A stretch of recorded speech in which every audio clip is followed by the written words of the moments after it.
¿Qué tal? ¿Cómo les va? Bueno, seguimos con filosofía para entender el presente y vamos hoy a leer un texto de Nietzsche perteneciente a su primera obra importante, titulada El nacimiento de la tragedia en el espíritu de la música.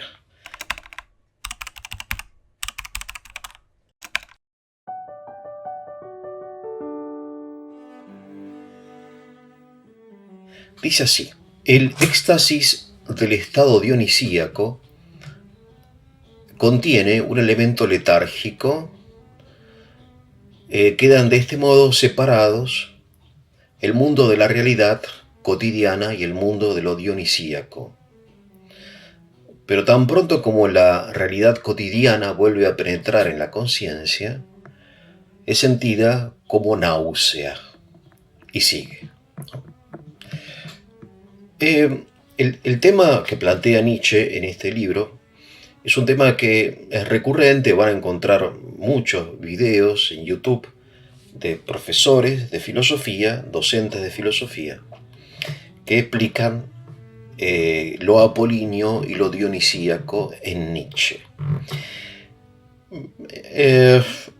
Luego de escribir este libro, muchos años después, Nietzsche escribió un texto que es usado como prefacio a su obra, en las ediciones más modernas, titulado Ensayo de autocrítica, donde él se autocritica, se critica a sí mismo, y critica el libro que escribió, y en este sentido nos ayuda a entender qué quiso decir.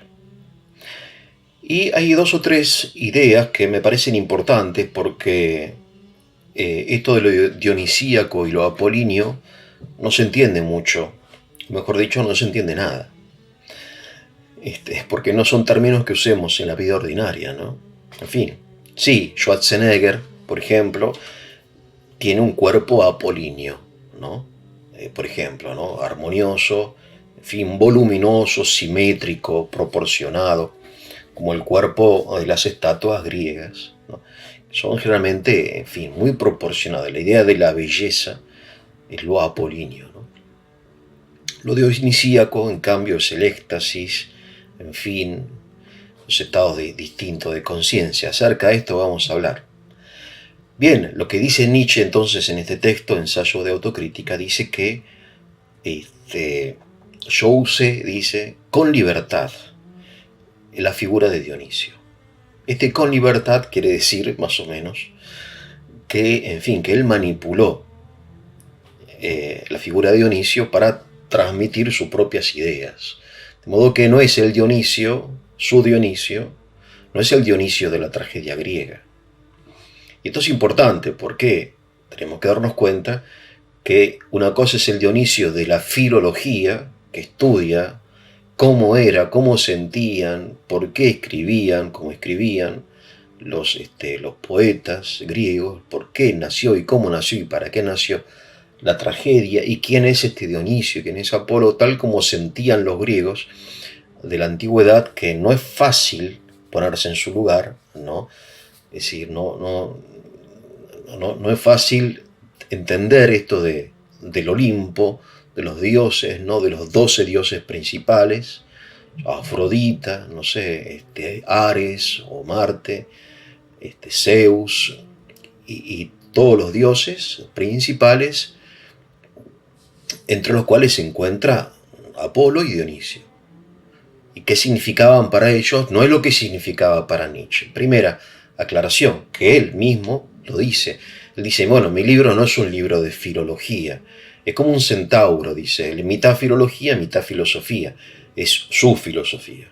De modo que él utiliza, así como utilizó después a Zaratustra, Zaratustra histórico, ¿no? Zoroastro, no es el Zaratustra de Nietzsche. Tampoco el Dionisio histórico es el Dionisio de Nietzsche. Primera aclaración. Segunda aclaración, es un libro polémico, quiere decir que es un libro combativo. Él lo dice claramente en este texto, ¿no? Ensayo de autocrítica. ¿Y contra qué combate Nietzsche? Contra el cristianismo. Dionisio es sinónimo de anticristo, ¿no? ¿Y qué es el cristianismo? Es lo opuesto a lo dionisíaco. Y esto, en fin, el cristianismo no es dionisíaco, pero tampoco es lo opuesto a lo dionisíaco. Es otra cosa, eso hasta otro nivel, ¿no? Dionisio y Apolo son conceptos de la estética, de la teoría del arte y de la belleza, ¿no? Fundamentalmente, aunque son también de la psicología y de la metafísica, de la religión, fundamentalmente Nietzsche, y la religión cristiana no pertenece al mundo de la estética. Entonces él opone a la moral cristiana, ¿no? A esto del camello que vimos en el video anterior, el animal de carga, a Dionisio. Bueno, eso, en fin. Y cuando uno escribe un libro de polémica, ¿no? De combate, obviamente no está describiendo con serenidad tal como las cosas fueron, sino está utilizando los conceptos como si fueran espadas, ¿no? Armas. Es decir, con una finalidad concreta, vencer al cristianismo. Te lo dice claramente. Bueno, y en tercer lugar, lo más importante, cuando él intenta en este texto, el ensayo autocrítica, definir lo apolíneo, lo dionisíaco, que son temas muy interesantes, él dice, bueno, son dos estados de conciencia. Dos estados de conciencia. Quiero centrarme en esta idea que me parece a mí importante para aclarar todos estos temas que resultan confusos aún en la exposición de respetados docentes y académicos, ¿no? Lo acabamos de leer.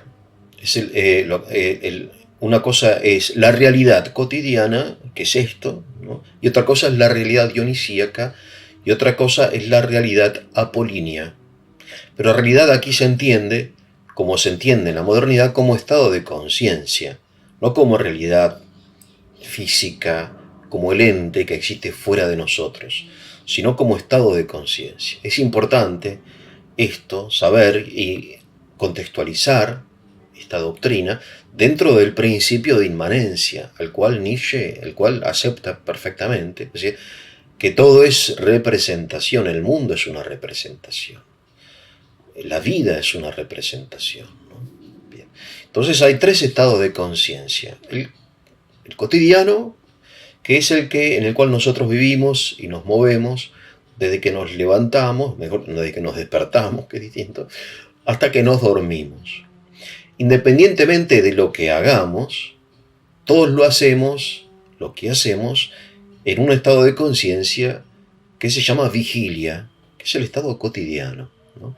Es decir, el cocinero que cocina, el chofer que maneja, el estudiante que estudia, en fin, el obrero que trabaja, el albañil que construye, todos realizan su actividad en un estado de conciencia habitual, ordinario, que se llama vigilia, o lo que él dice, cotidiano, ¿no? Muy hermosa esta palabra, cotidiano, porque en la conciencia nuestra, cristiana, lo cotidiano es lo más importante, ¿no? Es decir,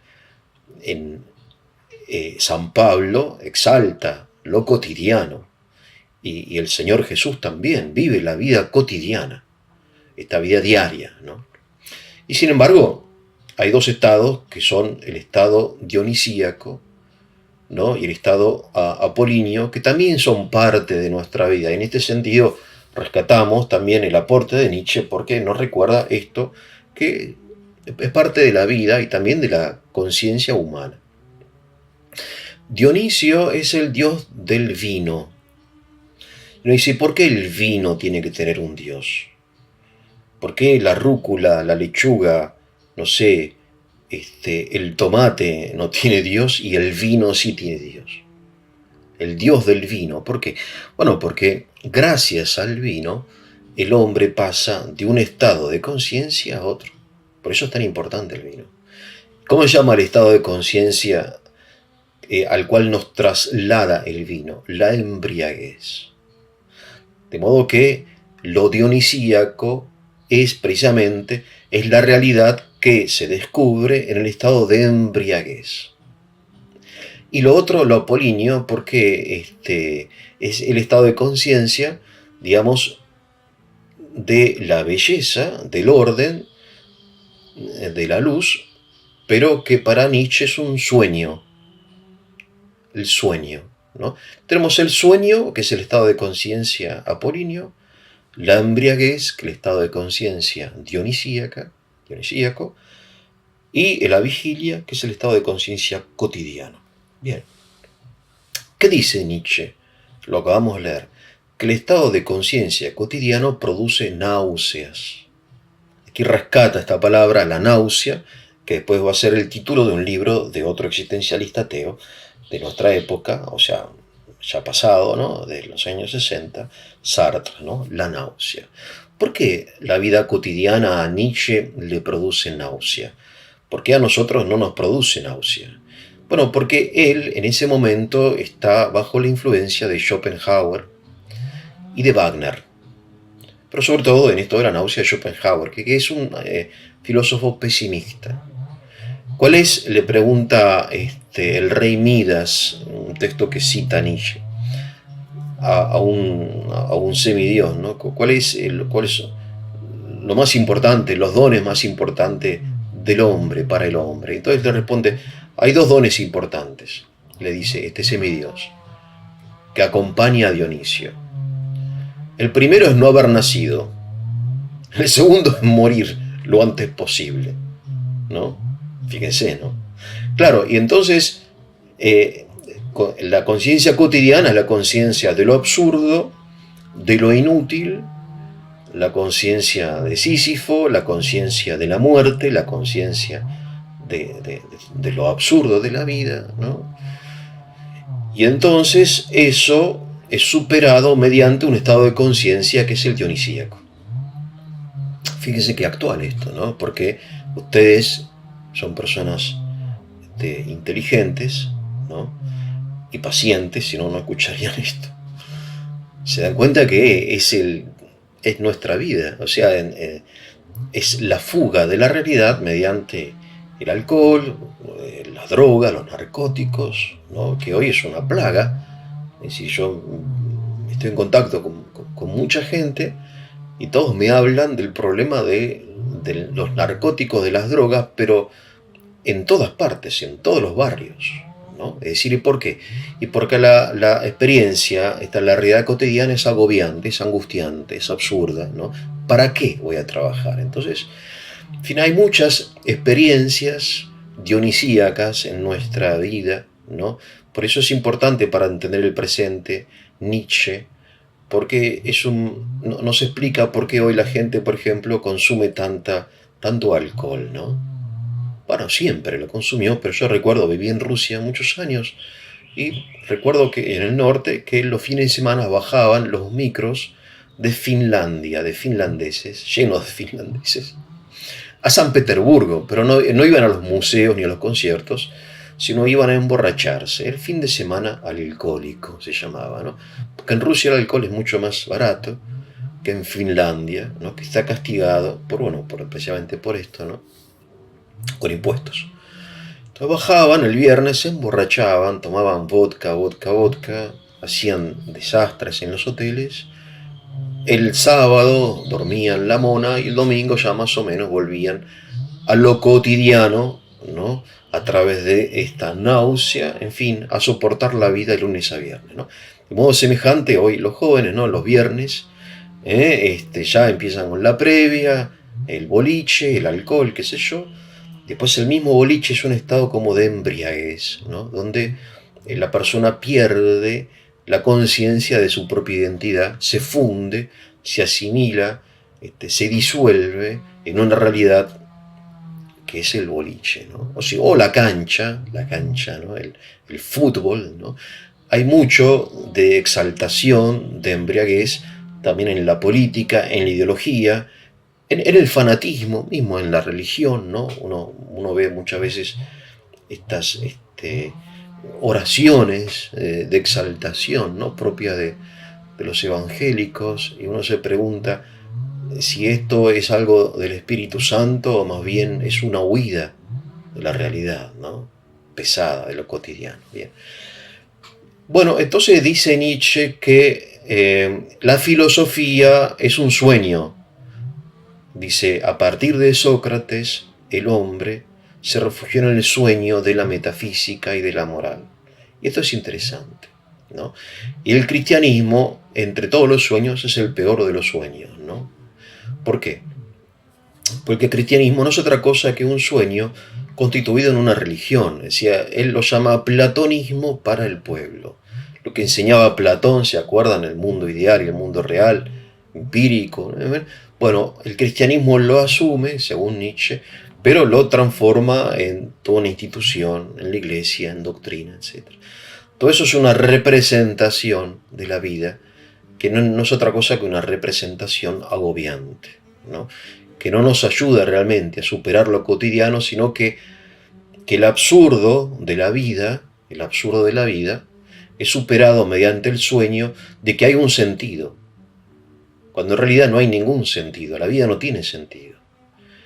Por eso lo que tenemos que hacer es trasladarnos a lo dionisíaco, ¿no? Embriagarnos, pero no en el sentido del alcohol, ¿no? Porque Nietzsche pertenece a una época distinta, sino sobre todo con la música, ¿no? Recuerden el título del libro, el nacimiento de la tragedia en el espíritu de la música. En este sentido, Nietzsche aquí tiene en mente a una persona que es Richard Wagner, que es amigo de él. Nietzsche va los veranos o temporadas a la casa de Wagner, y la música de Wagner es una música envolvente, que te traslada, ¿no? Ustedes, por ejemplo, escuchen el último acto de Tristán e Isolda, ¿no?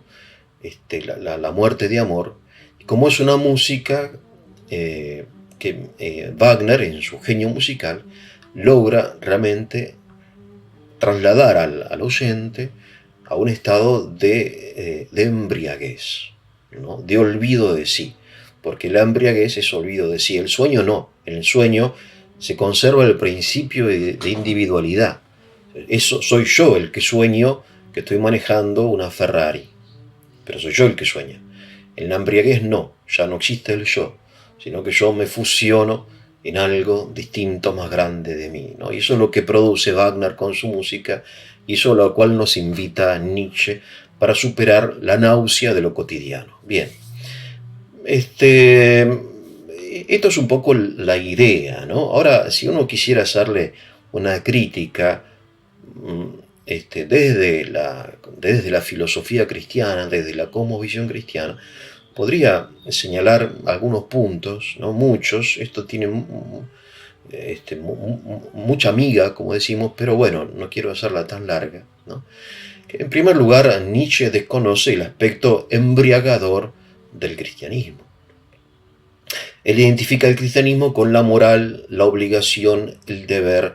El cristiano es un animal de carga, que carga con el deber, viviendo en la ilusión, en el sueño del más allá, sometido a leyes morales que le impiden vivir, le impiden ser feliz. Bien. Este es el cristianismo que quizá Nietzsche conoció. Él es, fíjense ustedes, hijo de un pastor, es hijo de un cura, ¿no? De un cura protestante, pero un cura, un pastor, ¿no? Y él mismo, en su adolescencia, fue un chico, un joven fanático, religioso, ¿no? Sí, y por eso él conoce perfectamente la Biblia, pero la forma en que asume el alemán, el protestante, el puritano de aquella época no es el cristianismo exultante, por ejemplo, de los santos padres que viven la experiencia cristiana como una experiencia de liberación y de felicidad, ¿no? Es decir, de asombro, de éxtasis, ¿no? De eso. Es la liberación de la superstición, de la idolatría, la liberación de la muerte, ¿no? Fíjense ustedes en los textos de San Pablo, las expresiones de San Pablo. Se siente arrebatado, ¿no? Como en éxtasis. ¿Dónde está, muerte, tu victoria? ¿Sí? Y él tiene una experiencia mística. Él dice en un lugar, yo realmente no sé si estaba en el cuerpo o fuera del cuerpo, en fin. Dice, vi cosas que ni el ojo vio nunca y que el oído no oyó nunca, que nunca vino a la mente del hombre lo que nos espera, ¿no? Hay un éxtasis en la conciencia cristiana, una embriaguez mística que uno la encuentra en los mejores representantes del cristianismo, ¿no? En los místicos, en los santos. No es esto, en fin, de la obligación, ¿no? Del deber, de la culpa, ¿no? Como me dijo a mí un amigo, bueno, ustedes predican la culpa, bueno, sí, bueno, ¿qué va a hacer? Hay algo, pero no es esto, ¿no? Es decir, el cristianismo, en definitiva, el cielo, es un estado de éxtasis, para decirlo en una palabra, ¿no? Por eso, esto de la realidad embriagadora, ¿no? Pero por otro lado, hay realidades embriagadoras en la vida cotidiana, y esto es lo que Nietzsche aquí no menciona. Por ejemplo, hoy se habla mucho del fluir, ¿no?